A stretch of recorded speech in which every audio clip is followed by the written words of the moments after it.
जय हिंद साथियों। आप सभी का हार्दिक अभिनंदन है, हार्दिक स्वागत है। और हम लोग फिर से इस श्रृंखला को आगे बढ़ाएंगे अच्छे प्रश्नों के साथ, श्रेष्ठ प्रश्नों के साथ। और मैं इस खंड में जितने अच्छे प्रश्न लेकर के आया हूं, निश्चित तौर पे आपको मैंने कहा कि मुझे जिस स्रोत से भी, जहां से भी प्रश्न मुझे मिलते हैं और मुझे लगता है कि वो प्रश्न आपके लिए बड़े उपयोगी हैं, वो गत वर्ष की परीक्षा में आए हों या गत वर्ष की परीक्षा के दृष्टिकोण से महत्वपूर्ण हो, सारे प्रश्नों को मैं ले लेता हूं, जिससे आपका अधिकाधिक अभ्यास हो। मार्केट में जितना भी कंटेंट है, उनमें से जहां से बढ़िया प्रश्न आने लायक होते हैं, वो मैं लेते ही लेता हूं। गत वर्षों की परीक्षा को प्रश्न मैं लेते ही लेता हूं। अपने स्तर से मैं श्रेष्ठ, कठिनतम, चिंतन स्तर के प्रश्न बनाने का प्रयास करते ही करता हूं। इस खंड में हम लोग देखते हैं कौन से प्रश्न हैं और अच्छे तरीके से सबको हल करेंगे। ईजे सिम्पसन द्वारा दिए गए शैक्षिक उद्देश्यों का वर्गीकरण निम्न में से किस पक्ष से संबंधित है? आपको पता है सिम्पसन ने जो वर्गीकरण दिया, आपको पता है बीएस ब्लूम बीएस ब्लूम जो है वो संज्ञानात्मक पक्ष से संबंधित है।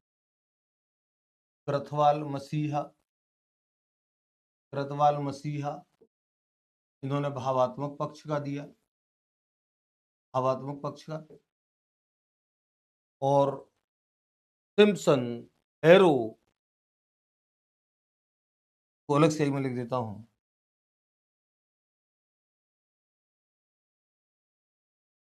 सिम्पसन, हैरो, दवे, ये सब जो हैं, ये सब मनोगत्यात्मक यानी कि क्रियात्मक पक्ष से संबंधित है, साइकोमोटर डोमेन से।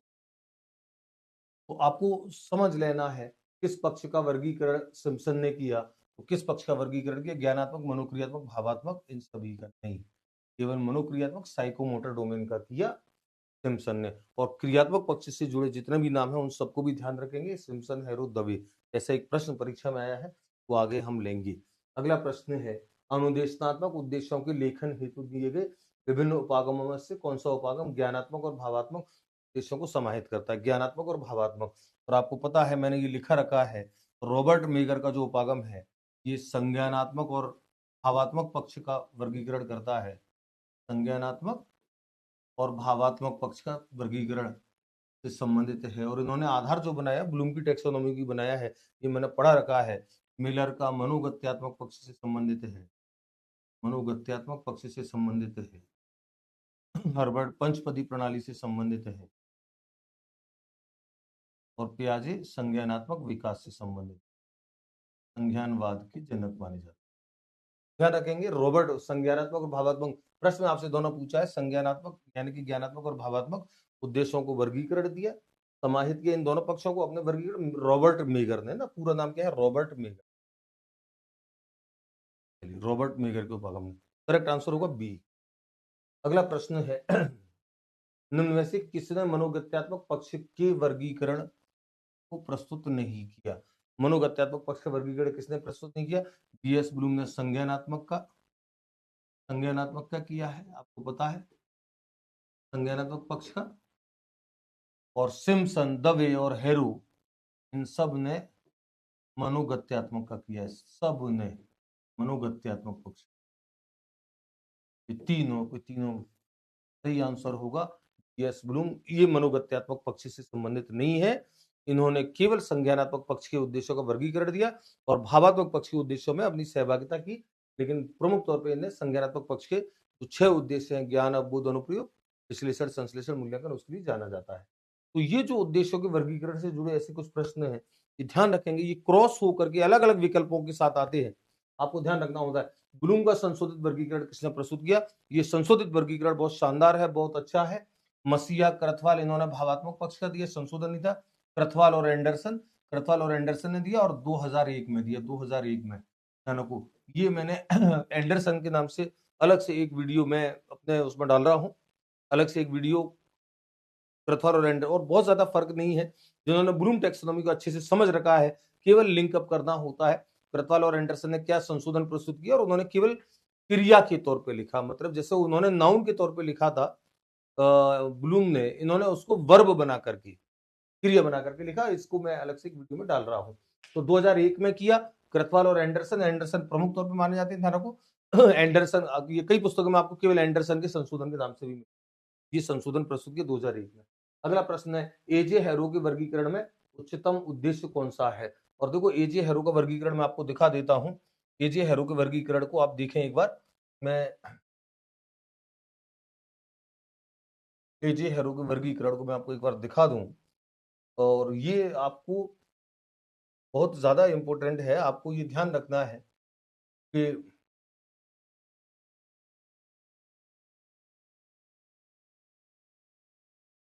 चलिए ये आपका एजे हैरो का वर्गीकरण है, आप इसको देखें।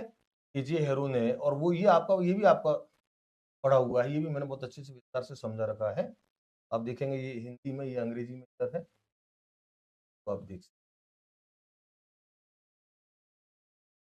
तो 6 उद्देश्य उसने बताए, और ये देखो इनका क्रम है, ये 6 उद्देश्यों का क्रम है। ये 6 उद्देश्य, सबसे पहले ये सहज क्रियात्मक यानी कि रिफ्लेक्स मूवमेंट, दूसरा है आधारभूत बेसिक फंडामेंटल मूवमेंट, तीसरा है फिजिकल एबिलिटी शारीरिक योग्यता, चौथा है प्रत्यक्षीकरण की योग्यता परसेप्चुअल, तो पांचवा है स्किल्ड यानी कि कौशल युक्त अंग संचालन, और छठवां है नॉन डिस्कर्सिव कम्युनिकेशन सांकेतिक संप्रेषण। उच्चतम योग्यता होती है, ये उच्चतम है, ध्यान रखो, उच्चतम स्तर है, उच्चतम स्तर है। तो हिंदी में इनके नाम दे रखे हैं, अंग्रेजी में भी नाम दे रखे हैं, आपको दिख रहा है। अंग्रेजी में ये दे रखे हैं रिफ्लेक्स मूवमेंट यानी कि सहज क्रियात्मक। तो सहज होता है, बेसिक फंडामेंटल होता है, आधारभूत होता है जिसमें आप निर्देशों के अनुसार अंग संचालन करते हैं। परसेप्चुअल होता है जिससे आप प्रत्यक्षीकरण की योग्यता आपके अंदर आने लगती है, जैसे सूंघ करके या कुछ महसूस करके आप कुछ परसेप्शन बनाते हो। फिजिकल एक्टिविटीज यानी कि शारीरिक दक्षताएं जो होती हैं, कौशल युक्त अंग, सॉरी फिजिकल एबिलिटीज, इसमें अच्छा इसमें थोड़ा सा ऊपर नीचे हो गया है।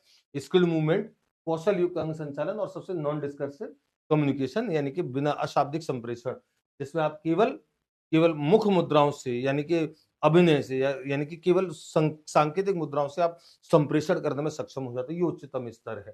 तो प्रश्न आपका ये है कि एजे हैरो के वर्गीकरण में उच्चतम उद्देश्य कौन सा है?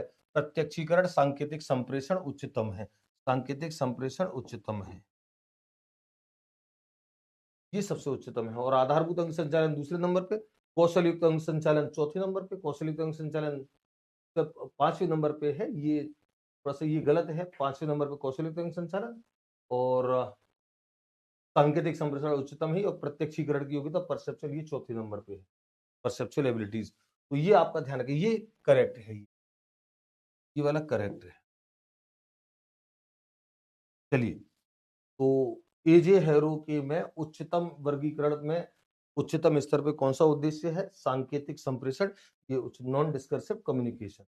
अगला प्रश्न है, उद्देश्यों का किस रूप में सार्थक होना आवश्यक है ताकि अधिगम प्रभावी हो सके? उद्देश्य किस रूप में सार्थक हो? अध्येताओं यानी कि जो अध्ययन कर रहे हैं, यानी कि जो विद्यार्थी हैं, उनकी आवश्यकताएं और प्रयोजन को ध्यान में रखा जाए, ये सार्थकता देगा उद्देश्यों को, ये अच्छी बात है। पाठ्यचर्यात्मक उद्देश्य सार्थकता देंगे, विद्यालय के मानदंड देंगे, विद्यालय के मानदंड, ये तो 100% डंके की चोट पे गलत उत्तर है। अंतर्निहित बौद्धिक विचार, इन तीनों में आपको पता है कि जो विद्यार्थी है, जो अध्ययन करता है, लर्नर है, उसकी आवश्यकताएं और प्रयोजन जो है वो उद्देश्यों को सार्थक रूप देंगे। उस अर्थ में उनका उद्देश्यों का सार्थक होना जरूरी है, तो श्रेष्ठ है। और हम चूंकि बाल केंद्रित शिक्षण की बात करते हैं, तो जो अध्येता है, लर्नर है, उसकी आवश्यकताएं और उसका प्रयोजन क्या है, उसके लिए ये ज्यादा सार्थकता प्रदान करेंगे उद्देश्यों को। चलिए, अगला प्रश्न है, अधिगम का मुख्य प्रयोजन क्या होता है? अधिगम का, और आपने साइकोलॉजी में भी पढ़ा है इसको, शिक्षण विधि में भी मैंने जगह जगह चर्चा की है। अधिगम जो होता है, लर्निंग जो होती है, उसका मुख्य प्रयोजन सामाजिक समायोजन, व्यवहार रूपांतरण, संशोधन, ज्ञानार्जन, कौशलों का विकास। और समझ लें, इस अधिगम से कहीं ना कहीं जनित ये चारों ही चीजें हैं, अधिगम से जनित। लेकिन अधिगम को जिस एक परिभाषा के रूप में व्यक्त किया गया है, सीखना क्या है, व्यवहार रूपांतरण, अगर आपके व्यवहार में, और ये परिभाषा भी है कि व्यवहार में अपेक्षाकृत स्थायी जो परिवर्तन होता है वो अधिगम होता है। तो व्यवहारगत रूपांतरण जो है, संशोधन जो है, वो अधिगम होता है। सीखना, सीखना इसी को कहते हैं, इसी को सीखना कहते हैं, बराबर यही सीखना है। चलिए, तो इसको आप कनेक्ट करेंगे बहुत अच्छे से। अगला प्रश्न है, चिंतन तत्वतः होती है मनोगामक प्रक्रिया, मनोवैज्ञानिक तत्व, भावात्मक आचरण, संज्ञानात्मक क्रिया। जो चिंतन करता है बालक, आप चिंतन जो करते हो, क्या वो मनोगत्यात्मक यानी कि कोई कौशलात्मक क्रिया है या मनोवैज्ञानिक है, भावात्मक है, संज्ञानात्मक है। और आपको पता है चिंतन, तर्क, स्मरण, प्रत्यक्षीकरण, ये सब आपकी संज्ञानात्मक योग्यताएं होती है। तर्क करना, चिंतन करना, प्रत्यक्षीकरण करना, ये सब आपका, और चिंतन कैसा भी, मूर्त चिंतन कोई भी हो, ये सब आपकी संज्ञानात्मक प्रक्रियाएं होती हैं। चिंतन संज्ञान से संबंधित है, तर्क संज्ञान से संबंधित है। आप प्राथमिक विद्यालय में अकेले अध्यापक है, प्राथमिक विद्यालय है, 5 कक्षाएं हैं, 5 कक्षाएं हैं, और 5 कक्षाएं हैं, आप अकेले अध्यापक हैं। इनमें से कौन सी विधि आप पढ़ाने के लिए प्रयोग में लेंगे? प्रदर्शन विधि, निगमन विधि, अभिक्रमित अनुदेशन विधि, आगमन विधि। और आपको पता है कि आगमन विधि हो, निगमन विधि हो, प्रदर्शन विधि हो, अलग अलग अर्थों में इनको श्रेष्ठ माना जाता है। मैंने शिक्षण विधियों में आगमन, निगमन, विश्लेषण, संश्लेषण, सब में मैंने अलग अलग जगह चर्चा की है इनकी। सबके अपने अपने गुण हैं, सबके अपने अपने दोष हैं, लेकिन यहाँ सिचुएशन दूसरी है। सिचुएशन यहाँ पर है कि 5 कक्षाएं आपके पास, आप अकेले शिक्षक हो। फिर उस स्थिति में आपके सामने कौन सा एक तरीका है कि आप अकेले होकर के 5 कक्षाओं में भी बच्चों को अध्ययन कार्य में लगा सको। श्रेष्ठ विकल्प है अभिक्रमित अनुदेशन, प्रोग्राम इंस्ट्रक्शन जो है, आप 5 कक्षाओं के लिए प्रोग्राम इंस्ट्रक्शन कर सकते हो, यानी कि उनकी दक्षताओं, उनकी मानसिक क्षमता, उनकी कक्षा, उनकी आयु स्तर सबको ध्यान में रखते हुए ऐसा कंटेंट तैयार कर सकते हो कि प्रोग्राम इंस्ट्रक्शन के माध्यम से पढ़ें। तो आप अकेले भी हो तो भी सारी कक्षाओं में, क्योंकि प्रोग्राम इंस्ट्रक्शन की सबसे बड़ी विशेषता क्या होती है कि इसमें शिक्षक की उपस्थिति आवश्यक नहीं होती है, शिक्षक की उपस्थिति अनिवार्य नहीं होती है,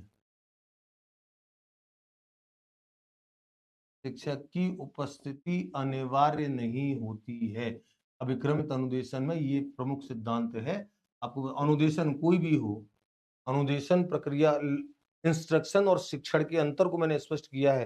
शिक्षण प्रक्रिया वो होती है जिसमें शिक्षक का विद्यार्थियों के सम्मुख भौतिक रूप से उपस्थित होना जरूरी होता है। इंस्ट्रक्शन, अनुदेशन में ये जरूरी नहीं होता है। इंस्ट्रक्शन बिना शिक्षक के भी किया जा सकता है। अभी जैसे आप मोबाइल पे पढ़ रहे हो, ये इंस्ट्रक्शन है, क्योंकि मैं आपके सामने फिजिकल उपस्थित नहीं हूँ। अब मैंने आज जैसे वीडियो बना दिया, आप जब तक पढ़ेंगे उस समय आप मुझे देख रहे होंगे, मुझसे पढ़ रहे होंगे, लेकिन उस समय मैं आपके पास नहीं होऊंगा।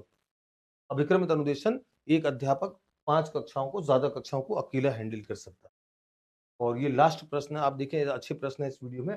कक्षा शिक्षण के अधिगम को किस रूप में पहचाना जाता है? कक्षा शिक्षण का जो अधिगम है, व्यक्तिगत, ये भी उस प्रश्न से 8वें से मिलता जुलता है।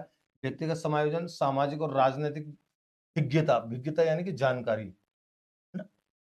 भिज्ञता ये भिन्नता नहीं है, भिज्ञता यानी कि नून होना, जानकारी होना। व्यवहार परिवर्तन और विशेष को रोजगार देने के लिए तैयार करना। 8वें प्रश्न से मिलता जुलता प्रश्न है, विकल्प अलग थे इसलिए मैंने लिया है, और यहाँ पर भी इसका करेक्ट आंसर होगा व्यवहार परिवर्तन। अधिगम जो होता है, चाहे कक्षागत अधिगम हो चाहे कोई भी अधिगम हो, वो हमेशा व्यवहार परिवर्तन की, बाकी समायोजन में काम आती आता है। समायोजन तो खुद एक अधिगम है। ये सारी चीजें आपको जानकारी में आती हैं। विशेष को रोजगार के लिए तैयार अपने आप हो जाता है जब अधिगम करता है, लेकिन तो अधिगम का मूल जो उद्देश्य है कक्षा में, वो होता है व्यवहार परिवर्तन बच्चे के दिमाग में आए, व्यवहार में परिवर्तन आए। तो आप देख रहे हैं अच्छे प्रश्न है इसमें। इन अच्छे प्रश्नों को आप लोग करिए अच्छे से। आप जब इनको कंटेंट को अच्छे से पढ़ लेते हैं, समझते हैं, मैं निश्चित तौर पे गारंटी दे रहा हूं, आपको हर प्रकार का प्रश्न आपको आगे के लिए बहुत मजबूत तैयार करता है, आपके अंदर आत्मविश्वास लेकर जाता है। इसीलिए मेरा ये कोर्स बड़ा अद्भुत बन पड़ा है। मैंने इसलिए बच्चों को कहा टेस्ट के तौर पर देते हैं, फिर वीडियो सोल्यूशन में आप व्याख्याएं सुनते हैं मेरे मुंह से, और उसके बाद आप पीडीएफ में भी आप उसको पढ़ते हैं, तो फिर आपको किसी चीज की जरूरत नहीं रहती है। ये अपने आप में बहुत एक शानदार ठोस कॉन्सेप्ट है। अगले खंड में अच्छे प्रश्नों के साथ मैं आता हूं। जय हिंद, जय भारत।